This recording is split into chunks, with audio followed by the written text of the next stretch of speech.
chicos, chicas de sexto grado, estamos aquí en su clase de español. Espero que la disfruten muchísimo, muchísimo. Recuerden que estamos armando el rompecabezas del lenguaje. Para hoy vamos a iniciar con el repaso de algunos temas que ustedes vieron en cuarto y quinto grado y que pues son a modo de repaso, de refuerzo y retomar. Así que si hay algunos de ellos en los que no recuerdas algunas cosas, te recomiendo apuntar en el cuaderno los datos más importantes de aquello que no recordes. Los contenidos de este video son los siguientes: acentuación, repaso de hiato, diptongo y triptongo. Muy rápido pasaremos por ahí porque es un tema ya de bastante antes. Reglas de acentuación de palabras según su acento, que lo vimos bastante en quinto grado. Acentuación de palabras compuestas, interrogativas y exclamativas. El sustantivo y sus tipos, a manera también de repaso. Y las ideas principales y secundarias.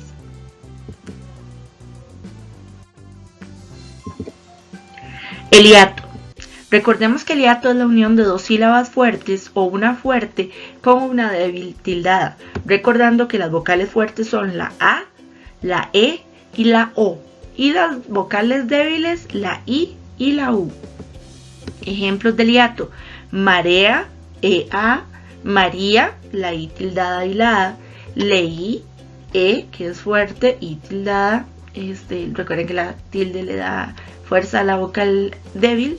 Día, frío, sonríe, aéreo, que en aéreo tenemos dos hiatos, AE y EO. Al realizar la división de sílabas en el hiato, recuerden que el hiato sí se separa. Quiere decir que si vamos a separar marea sería marea, ¿verdad? Tendría 3 sílabas. El diptongo. Cuando dos vocales débiles están en la misma sílaba o una débil y una fuerte. Ejemplos: fuerte, la U y la E, ciudad, la I y la U, ruidoso, aullar, peine, cuadrado, ruiseñor y Mario. Al separar o hacer la división de sílabas, recuerden que el diptongo nunca se separa. El triptongo es la unión de 3 vocales. Su secuencia de sílabas siempre va a ser 2 débiles y en medio una fuerte. Y un dato muy importante es que la Y en el tema del triptongo cuenta como una vocal. Solamente en cuanto a triptongo se contaría como si fuera una I latina. Entonces tenemos Uruguay, está la U que es débil, la A que es fuerte y la Y como una vocal débil que simularía la I latina. Entonces tenemos la regla que dice que son 2 débiles y en medio una fuerte. Por ejemplo, miau, I, U y la A en el centro. Cambiáis, Paraguay y wow. Ok, ya repasamos un poquito lo que es el hiato y el diptongo. Ahora recordemos un poquito lo que eran los tipos de acento. Recuerden que tenemos el acento prosódico y el acento ortográfico, que el año pasado lo estudiamos con el ortotilde y el pronótil. Recuerden que el ortográfico tiene tilde y el prosódico no tiene tilde. Por eso se llama, le habíamos puesto de una forma graciosa, ortotilde y pronótil, ¿verdad? De que el orto tiene tilde y el pro no tiene tilde, ¿verdad? Entonces por ahí, por si les sirve para recordar este datito. Recordemos que el acento prosódico es aquel que se aplica en la pronunciación, o sea, no hay nada gráfico escrito que lo señale. Y el ortográfico es el que se plasma a través de la tilde, por eso ahora decíamos ortotilde. El ortográfico tiene tilde. Y el prosódico no, es un acento nada más que se pronuncia, pero a la hora escrita no se hace ningún tipo de seña. Y recordar que la sílaba que suena más duro es la sílaba tónica y las sílabas que suenan menos fuertes son las sílabas átonas. Y esto nos lleva al tema de la acentuación y la clasificación de agudas, graves, esdrújulas y sobreesdrújulas. Hice un cuadrito mega resumen de lo que es agudas, graves, esdrújulas y sobreesdrújulas, que les recomiendo que aquellos que no recuerdan este tema anoten este cuadrito en su cuaderno, ya que está muy bien resumido, ¿verdad? Con las partes justamente que están subrayadas para la hora de estudiar. sé que hay muchos que ya lo manejaban muy bien el año pasado, pero para aquellos que no lo recuerdan o que lo manejaban bien el año pasado, pero este año necesitan reforzar, porque tal vez algo se perdió por ahí, anotémoslo, estudiémoslo bastante y vamos a iniciar a explicar como siempre con este tema de la derecha hacia la izquierda, empezando con las agudas. Recuerden que las agudas tienen el acento en la última sílaba, recordando que la última es la última sílaba que está a la derecha, ¿verdad? Se tildan cuando terminan en N, S o vocal, ¿ok? Entonces, recuerden que los pasos son, veo la palabra, digamos que tenemos la palabra Perú, ok, la divido en sílabas, Perú, me fijo cuál sílaba suena más duro, Perú, el Larú, ok, entonces si yo no sé si se tilda o no se tilda, yo digo, ok, es aguda, ¿la tildo o no la tildo? Y me acuerdo de la regla que dice que solo se tilden si terminan en N, S o vocal. Entonces, tildo, ¿por qué? Porque termina en vocal. Perú, va tildada, ¿ok? Veamos los ejemplos de palabras agudas con tilde. Perú, acción, sofá, café, organización y capitán. Y luego tenemos algunos ejemplos de palabras agudas que no tienen tilde, ahí ustedes las pueden leer. Uno de los ejemplos es pared, entonces decimos pared, el acento está en red. Es una palabra aguda. ¿La tildo o no la tildo? No. ¿Por qué? Porque no termina ni en N, ni en S, ni en vocal. Entonces no se tilda. ¿Ok? Vamos a las graves. Las graves tienen el acento en la penúltima sílaba. ¿Ok? Aquí está la última, la penúltima. ¿Sí? La que está a la par de la última, penúltima. Ahora, se tildan solo cuando terminan en cualquier consonante que no sean ni N ni S. ¿Ok? Ni N ni S. Entonces, veamos un ejemplo. Ahí vienen los ejemplos de palabras graves con tilde. Por ejemplo, la palabra túnel. Decimos túnel. Ok, ¿la tildo o no la tildo? Entonces me voy al final y veo que termina con L. Ah, sí, mira, termina con L. Y la regla dice que la tildo si termina en cualquier consonante que no sea ni N ni S. Entonces, tildada.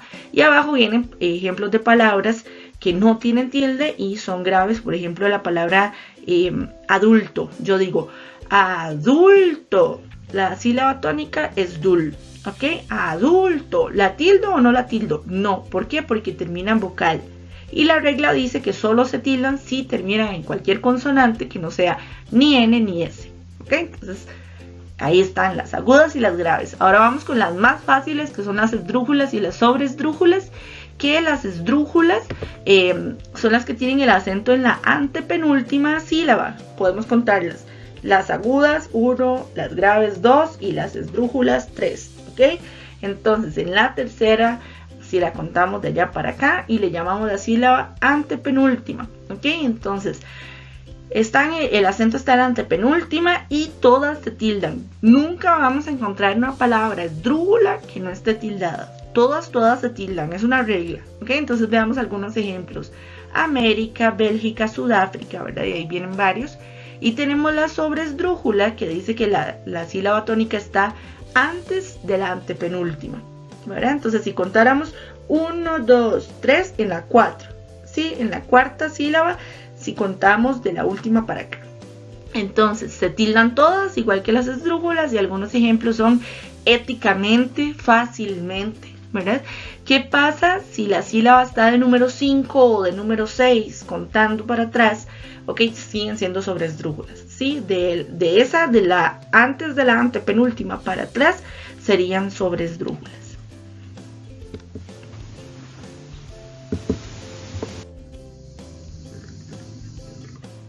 Muy bien, vamos ahora a repasar la estrategia Sega, que fue una de las cosas que ustedes hicieron como evidencia en el video anterior y vamos a repasar ahora. Tenemos la palabra salsa, decimos salsa. Se divide en 2 sílabas y la sílaba tónica es sal. La sílaba sa sería una sílaba átona, ¿ok? Entonces ponemos, siempre recuerden que anotamos Sega, pero empezando por la A, ¿verdad? A, G, E, S, ¿ok? Entonces, ¿dónde quedó la sílaba tónica? En la G, entonces es una palabra grave. ¿Por qué no la tildo? Porque termina en vocal y las reglas de las graves dicen que se tildan todas las que terminen en consonante que no sea ni N ni S. Entonces esto es grave. Tenemos otra palabra, tamal. La sílaba tónica es mal. tamal. Entonces ponemos las sílabas de sega. Obviamente esto es para iniciar, la idea es que ustedes luego puedan analizarlo sin tener que escribir sega, pero esta estrategia es para que nos la aprendamos bien, ¿verdad? Ya cuando ustedes lo manejan de manera mental, no es necesario escribir la estrategia, es una forma de aprenderlo, ¿ok? Entonces, está en la sílaba A, significa que es aguda y no se tilda porque solo se tildan las que terminan en N, S o vocal. Las reglas es importantísima aprendernoslas de memoria. Se los digo, las van a ocupar en el cole como hasta quinto año, así que aprendámonoslas ya, ¿verdad? Desde el año pasado, súper los que ya se las saben, si no, aprendámonos estas reglillas que nos van a servir un montón. Agítelo, agítelo. ¿En dónde está la sílaba tónica? En ji. Ok, entonces ponemos las sílabas de sega, siempre de atrás para adelante y bueno, más bien de derecha a izquierda las acomodamos, ¿verdad? Entonces está la sílaba tónica en la E, agítelo, es una palabra esdrújula. Entonces se tilda, sí, ¿por qué? Porque la regla dice que todas las esdrújulas se tildan. Muy bien, y ven, tenemos la última, coméntemelo. Vean que la tilde está en men, ¿verdad? Entonces cuando una palabra ya tiene tilde es muy fácil, ya sabemos dónde está la sílaba tónica, ¿verdad? Entonces ponemos las sílabas de sega por ahí y vemos que es sobresdrújula. Y se tilda, ¿sí? ¿Por qué? Porque todas las sobresdrújulas se tildan. Súper. Súper, a estudiar bastante agudas, graves, esdrújulas. Los que piensan hacer exámenes de admisión, por ejemplo, en ese ejemplo o cualquier otro tipo de prueba a fin de año a nivel de colegios, el tema de agudas, graves y esdrújulas casi siempre entra, así que estudiémoslo bastante. Ahora, sobre el tema de acentuación en interrogativos y exclamativos, importantísimo, las palabras qué, quién, cuál, cuánto, cuándo, dónde, cómo, siempre se tildan cuando están acompañadas de signos de interrogación o de exclamación. Siempre, ¿sí? Generalmente la gente se sabe la regla de los signos de interrogación, que siempre se tildan, pero en los de exclamación también, ¿ok? Entonces, ¿qué, quién, cuándo, cuánto, cuál, por qué, dónde, cómo? Todas las que son palabras, en este tipo de palabras interrogativas y exclamativas, siempre se tildan. Vean los ejemplos. ¿Qué hora es? Tildo. ¿Quién ha llamado? Tildo. ¿Cuál es tu coche? Tildo. O si fuera más bien en exclamación, ¿dónde estás? ¿Verdad? Entonces tildo ese dónde. Siempre se tildan. Y un punto importante, no tiene que ver con este tema directamente, pero es muy importante decirlo porque me lo han preguntado mucho. Siempre cuando termina una oración con un signo de interrogación o de exclamación, no se pone punto. ¿Sí? El punto que trae el signo ya cumple la función de punto final de la oración. No se le coloca otro punto a la par.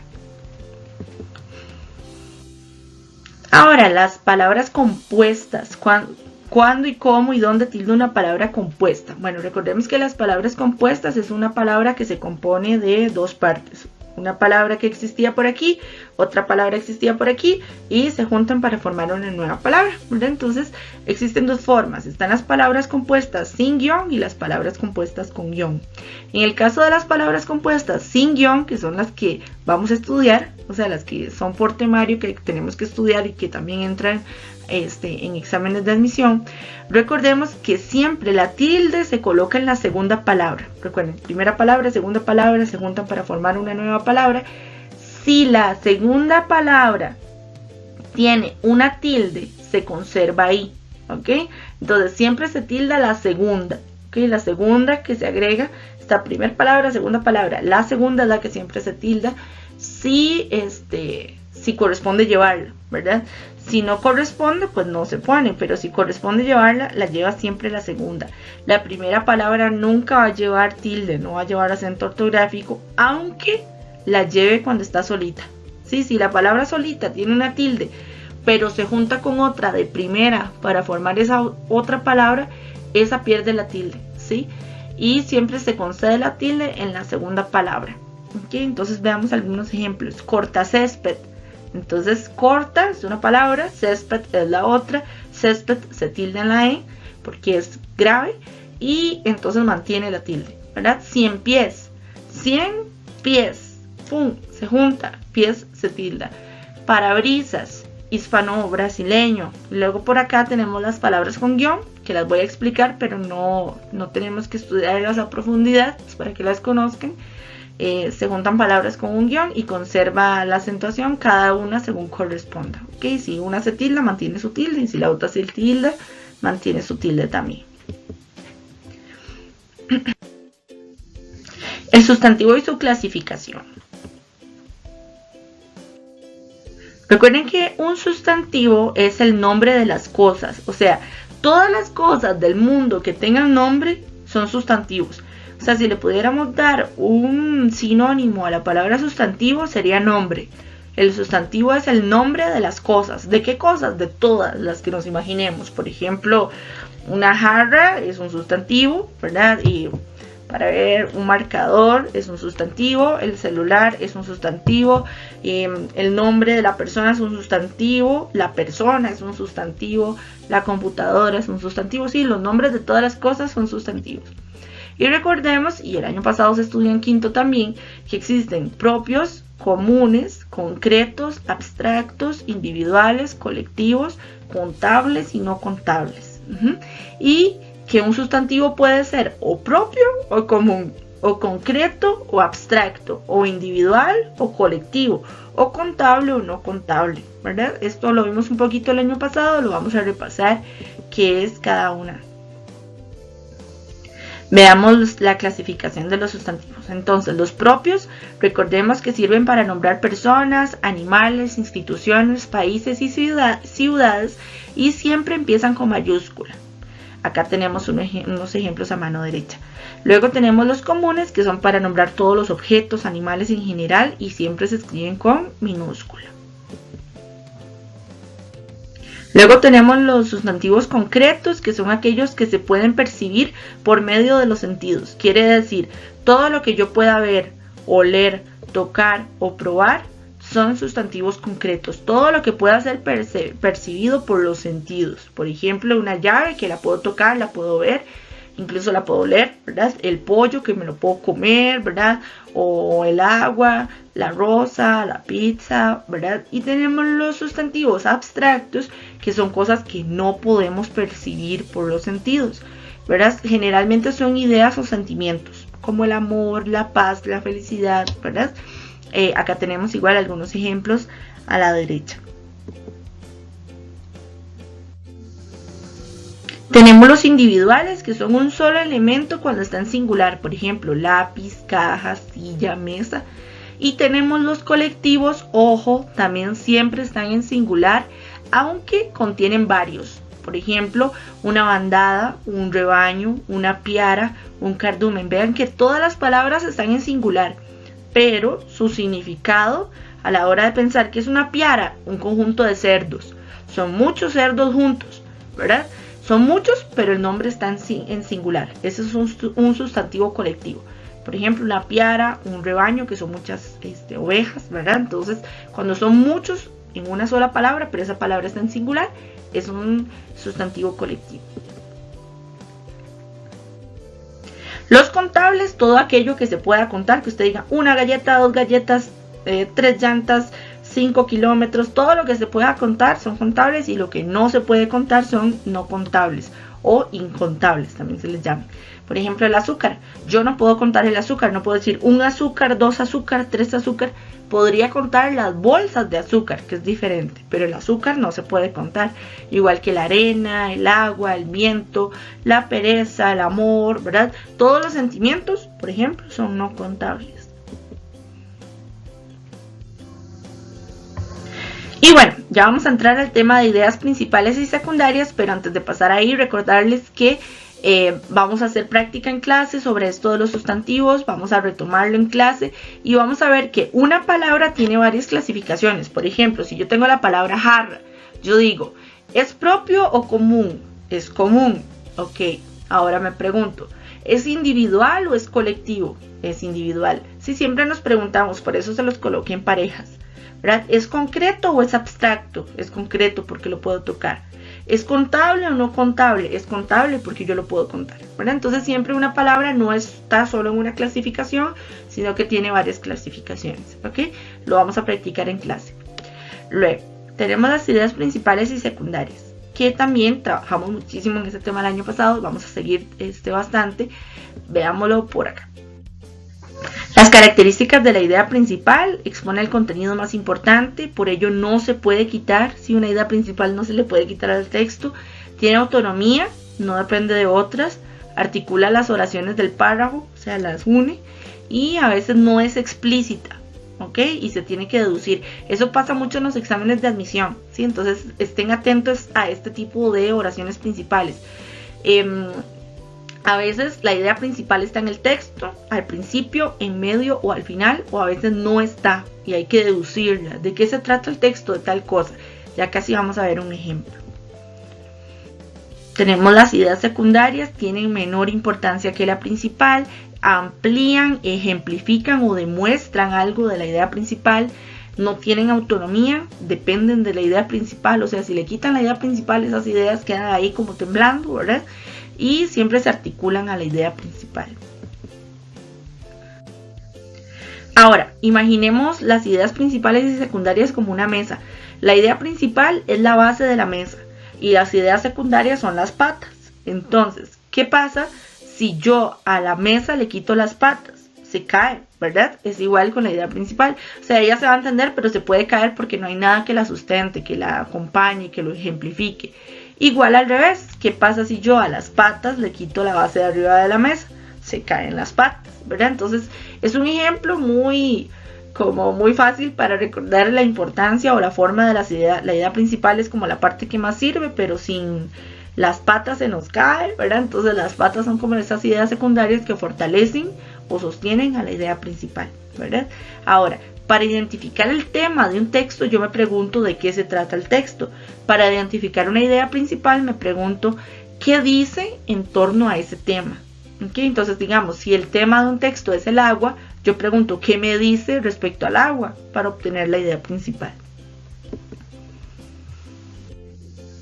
Aquí tenemos un ejemplo para que podamos resolver.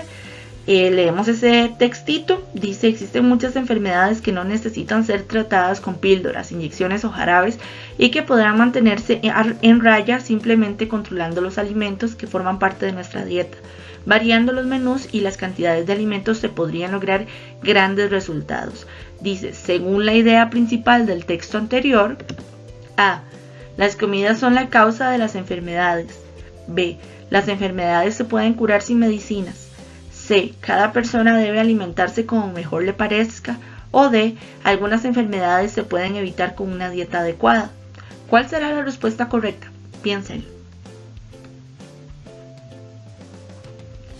Ok, la respuesta correcta es la opción D. Ok, algunas enfermedades se pueden evitar con una dieta adecuada.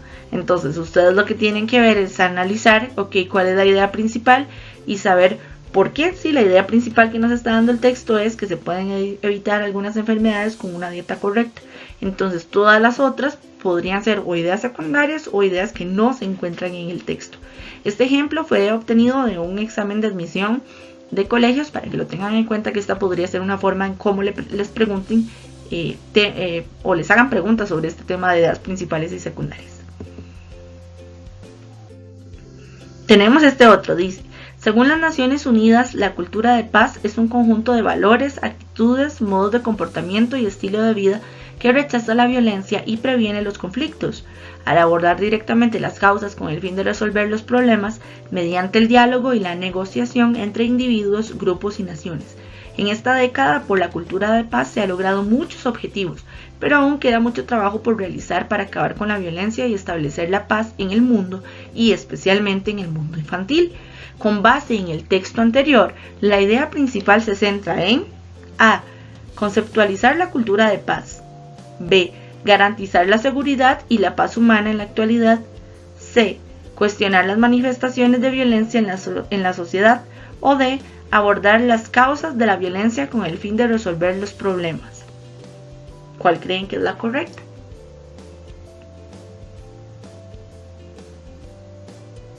Bien, la respuesta correcta es la opción A.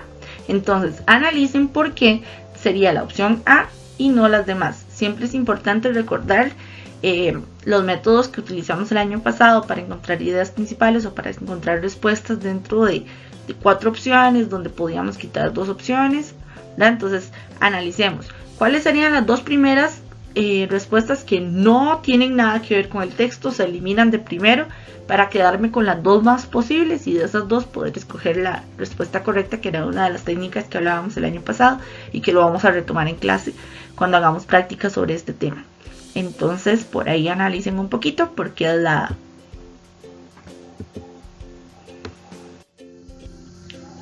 Y esto sería por ahora en el caso del video de español.